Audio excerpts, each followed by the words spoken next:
दोस्तों ये वीडियो आपको हँसाएगी, हँसाएगी इसलिए क्योंकि डिजिटल अरेस्ट में किस तरह से कानपुर के एक लड़के ने ठग को ही ठग लिया। सिलसिलेवार से हम आपको बताएँगे, लेकिन जिस तरह से वो ठग गिड़गिड़ा रहा है और कह रहा है कि तुमने तो मुझसे ही इतने पैसे ऐंठ लिए, हम उसका पूरा ऑडियो आपको सुनाएँगे। लेकिन हम पहले से बताते हैं कि हुआ क्या। कानपुर के एक युवक ने गजब कारनामा किया। उसने साइबर ठग को ही ठग लिया। उसने ऐसी कहानी सुनाकर उसे फंसाया, रोते हुए जवाब दिया कि ठग अब गिड़गिड़ा रहा है और पैसे लौटा दो की गुहार कर रहा है। कानपुर के भूपेंद्र सिंह को साइबर ठग ने सीबीआई अफसर बनकर कुछ दिनों पहले फोन किया। कहा तुम्हारे अश्लील वीडियो मेरे पास हैं। उसने कुछ वीडियो सेंड किए और एफआईआर की कॉपी तक सेंड की। इससे बचने के लिए उसने कुछ पैसे की डिमांड की। भूपेन समझ गया कि साइबर ठग फर्जी अफसर बनकर फोन कर रहा है। उसने इसकी स्क्रिप्ट तैयार की कि ठग ने उसे 10,000 रुपए ट्रांसफर कर दिए। इस तरह से भूपेन ने किस्तों में पैसे मांगे और किस तरह से ये चीजें हुई। और उसके बाद जब आखिर में जो ठग है वो फोन करता है, वो कहता है कि तुमने तो मुझे ही ठग लिया। आपको ये ऑडियो हंसाएगा भी और बताएगा कि किस तरह से आप डिजिटल अरेस्ट और साइबर जो क्राइम है उससे किस तरह से निपटे, ये भी आपको बताएगा। भूपेंद्र सिंह बर्रा के रहने वाले हैं। उन्होंने ग्रेजुएशन तक पढ़ाई की है और इस वक्त प्राइवेट जॉब करते हैं। वो कहते हैं कि 6 मार्च को मेरे पास एक कॉल आई। कॉलर ने खुद को सीबीआई अफसर बताया। कहा तुम अश्लील वीडियो देखते हो। फिर उसने मेरे 32 मार्फ वीडियो और 48 मार्फ फोटो व्हाट्सएप पर भेजे। कहा तुम्हारे खिलाफ लड़की ने एफआईआर दर्ज कराई है। सीबीआई और पुलिस तुम्हारे घर पहुंच रही है, लेकिन मैं उसकी हरकतों को भांप चुका था और मैंने उसे फंसाने का प्लान बनाया। भूपेंद्र सिंह कहते हैं कि मैंने उससे कहा अंकल प्लीज मम्मी को ना बताइएगा, नहीं तो समस्या हो जाएगी। ठग ने मुझसे कहा अब तो एफआईआर दर्ज हो चुकी है, केस को खत्म करने में 16,000 रुपया खर्च आएगा। फिर मैंने उससे कहा कि मैं पैसे का इंतजाम करके बताता हूँ। भूपेंद्र कहते हैं कि 7 मार्च को उनकी एनिवर्सरी थी। उस दिन ठग का फिर फोन आया। उसने पैसे की डिमांड की। फिर मैंने कहानी बनाना शुरू किया। उससे कहा कि कुछ दिनों पहले ही मेरे मैंने उससे ठग से कहा कि कुछ दिनों पहले मैंने घर से एक सोने की चेन चुराई है, जो अपने दोस्त के सुनार पिता को दे दी। चेन 40,000 में बिक जाएगी, मैं वो रुपए आपको दे दूंगा। कहते हैं कि 8 मार्च को मैंने साइबर ठग को बताया कि सुनार मुझे चैन नहीं दे रहा है, चैन के बदले पहले 3,000 रुपए मांग रहा है।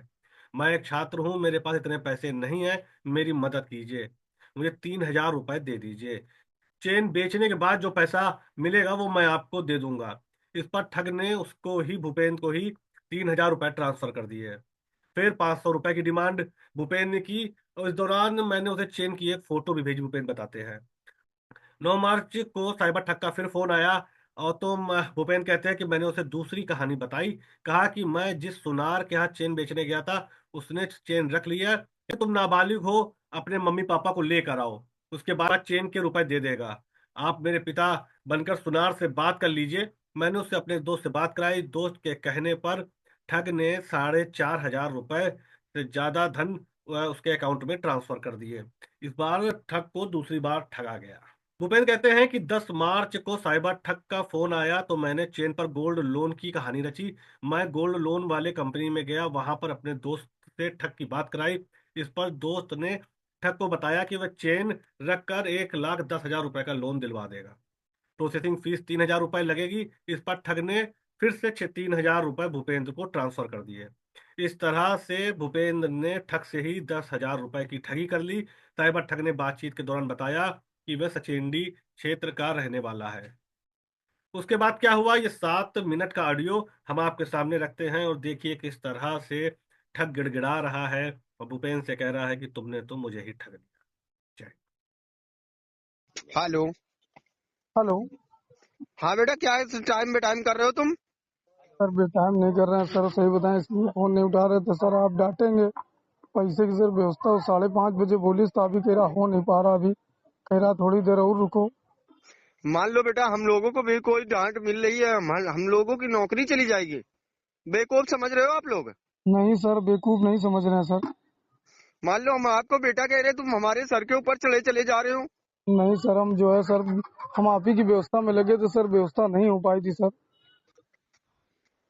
व्यवस्था नहीं हो पा रही तो वो तुम्हें टाइम बे टाइम कर रहा है। अभी तो दुकानें बंद, मार्केटें बंद हो जाएंगी तो फिर पैसा कैसे कराओगे तुम? नहीं सर, हम व्यवस्था ही में लगे हैं सर, व्यवस्था में की व्यवस्था हो जाए मेरी सर, हम तुरंत जो है पैसे दे दें। इस प्रकार से व्यवस्था होगी। तुम्हें 2-2 ढाई-ढाई घंटे में टाइम टूटा जा रहा है। 2 घंटे से तुम लगे हो कि पैसे अरेंजमेंट करने में, 400 रुपए तुमने अरेंजमेंट नहीं कर पा रहे हो। सर हम व्यवस्था में लगे हैं सर, व्यवस्था नहीं हो पा रही मैम, सर कर देते सर। किसी से बेकायदे डाल लो अपना भाई, मान लो हम लोगों को बस हटाओ यहाँ से। तुम्हारे चक्कर में हम फंसे पड़े हुए हैं। हम इतना सर हम परेशान पहले नहीं थे सर जितना हम अब हो रहे हैं सर। 400 रुपए की और व्यवस्था सर हम लगे हैं करने में सर व्यवस्था। तुम्हारे साथ का जो दोस्त है उसके पास बैलेंस नहीं है क्या? नहीं सर उसके पास बैलेंस नहीं है, होता तो सर वो हमें दे देता। तो तुम कैसे भी करो भाई, मान लो तुम्हारे उस वाले 31 वाले पे कॉल किया था तो कोई रिसीव ही नहीं कर रहा है। सर वो घर पे फोन रखा है सर। घर पे फोन रखा है और तुम ना ये वाला मेरा फोन लेके नहीं जाते। मान लो कितना टाइम हो गया, 6 बजने को आ रहा है। सर हम आज खुद सोच रहे सर दोपहर में ही हो जाता सर, हम आपको दे देते, लेकिन सर वाकई सर व्यवस्था नहीं हो पा रही। हम यार इतनी व्यवस्था कर दिए हैं तुम्हारे लिए, मान लो हम लोगों को कोई मतलब रिएक्ट ही नहीं है। हमारा केसेस है क्या, तुम ये बेवकूफ समझो। सर प्लीज सर, सर मेरा और 400 रुपए की सर व्यवस्था करा दीजिए सर। ला हम आप ही फर्जी की बात ना करो, पहले मेरी बात सुन। फर्जी की बात ना करो, 400 रुपए मेरे पास नहीं है, पर्याप्त है। तुम तो बिल्कुल तुम्हारे केसेस के चक्कर में माँ चुदी पड़ी है हमारे लोग की। नहीं सर हम करा देते सर, सर लेकिन व्यवस्था सर नहीं हो पा रही सर। नहीं वाकई सर करा देते हम 2-3 लोग। 3,000 रुपए के 3,000 रुपए बोला, 3,000 रुपए की मैंने चैन छुड़वा दी। फिर यहाँ पर तुमने बोला 3,000 रुपए, फिर नहीं दे रहा, फिर 3,000 रुपए लगाया। पूरे पूरे जो 6-7 हजार रुपए मैंने लगा दिया। बेवकूफ, मेरे दिमागों पे बेवकूफ लिखा था जो तुम्हारे पीछे मैंने पैसे लगा रहा हूँ। आपने तो सर मेरी मदद की है सर।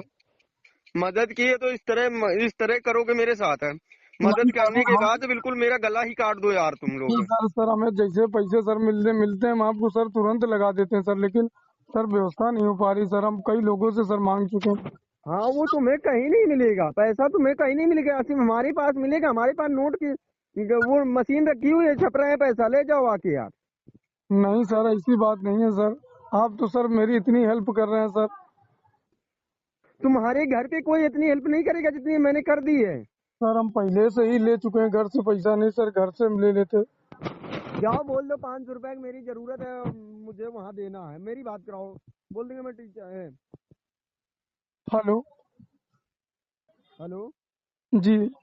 बोल देंगे बात बोल देना कोई दिक्कत है, मतलब विद्या उद्या लेनी है, तुम 200-300 रुपए सर ले लो। आवाज कम आ रही है। क्वेश्चन बैंक वगैरह तुम ले लो, कहते हमारे पास कौन सा पेपर है? सर सारी इंग्लिश के पेपर सर लास्ट रह गया, इंग्लिश की है मेरे पास रखी, क्योंकि पिताजी ने पहले ही सारी ला के रख दी थी। तुम्हारे पे कैसे भी देखो, मैं नहीं सुनना चाहता, आज मैं सुनूंगा नहीं किसी की, ये तुम समझ लेना। आज अगर तुम पेमेंट नहीं करा पा रहे हो तो आज मैं सुनूंगा नहीं किसी की। अगर तुम मेरा कॉल नहीं रिसीव करोगे तो तुम्हारे दरवाजे पे मैं आ जाऊंगा। मेरा पैसे से लेना देना नहीं है, मैं यहाँ निकाल लूंगा तुम्हारे से पैसा। नहीं नहीं सर सुनिए सर, हम आज करा देंगे सर, लेकिन सर व्यवस्था नहीं हो पा रही सर। 400 रुपए व्यवस्था की ये टेंशन तुम्हारी है। सर वाकई सर व्यवस्था सर हम तुरंत करा देते सर आपकी। मान लो हम आपसे कायदे से बात कर रहे हैं, मान लो हमने तुम्हारे पीछे कितना जोखिम उठा लिया है। मैं भी खुद नहीं सोच पा रहा हूँ, मैं मेरे को भी मैं अपनी वाइफ से नहीं कोई जवाब दे पा रहा हूँ, पहले बात समझो।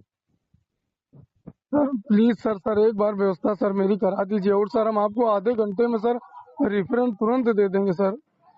बेटा हमारे पास 1 रुपया नहीं है, पहले बात ध्यान दे लो। अगर 1 रुपया नहीं है तो बात समझो, मेरे पास 1 रुपया नहीं है। हमारे पास जितना था मैंने लगा दिया है, और तुम मुझे चूतिया बना के रखे हो। 350 रुपए मादर चौथ इकट्ठा नहीं हो पा रहा है तुम लोगों से, जिंदगी बेथू है यार। सर हम कई लोगों से सर पहले ले चुके थे सर, हमने सोचा था तभी हमने चैन ली थी, हमने कहा सबको दे देंगे, लेकिन सर बिक नहीं पाई थी तो इसलिए सर रुकी रही। बेटा तुम कुछ भी करो, फोन रखो, कुछ भी रखो, मेरे से मतलब नहीं। मेरे को आज पैसा मेरा ही चाहिए, मैं तुम्हारा नहीं मांग रहा हूँ, मेरा पैसा लौटा दो यार। सर हम आपको लौटा देते सर, लेकिन बात समझिए सर, मेरे सर 400 रुपए में सर रुका मेरे पूरे सर दोपहर में भूख लगी थी, मैंने खर्चा नहीं किया सर, कुछ नहीं खाया मैंने। तुम्हारे चक्कर में मैं खा भी नहीं पा रहा हूँ, क्योंकि हमारे जो सीनियर अधिकारी आते हैं, जो आता है हमें ही सर बात हड़काने लगता है कि अभी तुमने केसेस को हैंडल ही नहीं किया, हैंडल ही नहीं दुकान किया। भूख लगी थी सर, हमने बिल्कुल खर्चा नहीं किए थे, पैसे कम ना हो जाए सर, हमने पानी पी लिया तो पानी पी के सर हम जो है घर से बिना कुछ खाए निकले सर। तुम्हारे किसी किसी प्रकार से तुम भाई कुछ भी करो, मेरे से ये लेना देना नहीं। अभी तुम पहले बात तो फोन लगा दो, पहले बात तो तुम कहीं जहाँ जाओ सर वहाँ आवाज आवाज सर आपकी कम। मेरी आवाज कट रही है। मैं ये बोल रहा हूँ तुम कुछ भी करो भाई, आज तुम 400 रुपए 5 जो तुम्हारे पास व्यवस्था हो रहा है, 350 के रुपया बोला है, 350 रुपए का एडजस्टमेंट करो, 350 का एडजस्टमेंट करके तुरंत जाओ भाई। सर मेरे लिए सर वो भी रकम बड़ी है, हम सर व्यवस्था कई लोगों से सर कई चुके हैं सर। 350 सर हम तुरंत कर लेते, कोई दे देता तो सर। आपसे 350 रुपए नहीं हो रहा तो मेरे से क्या हो जाएगा क्या? सर मैंने इतनी रकम लगा दी कि तुम सोच भी नहीं सकते मेरे लिए कितनी रकम बड़ी है। आप तो सर अधिकारी हैं, मान लो आप कहीं ना कहीं से सर हमें कोई दे नहीं रहा, नहीं सर वाकई हम सर हम कहीं ना कहीं से एडजस्ट कर लेते हैं, हम हर किसी से नहीं मांग सकते सर। मेरे पास भी नहीं है भाई, इस वजह से बोल रहा हूँ। सर पैर छू के सर प्लीज सर, एक बार सिर्फ लास्ट बार सर और करा दीजिए, हम तुरंत सर उसको बेच के तुरंत सर अभी हम आपको पैसा रिटर्न डाल रहे हैं सर। बेटा मैं रुको, सर का कॉल आ रहा है, मैसेज आ रहा है, मैं बात करके बता रहा हूँ तुम्हें क्या कह रहे हैं क्या नहीं कह रहे हैं, समझ में आ रहा है? जी सर।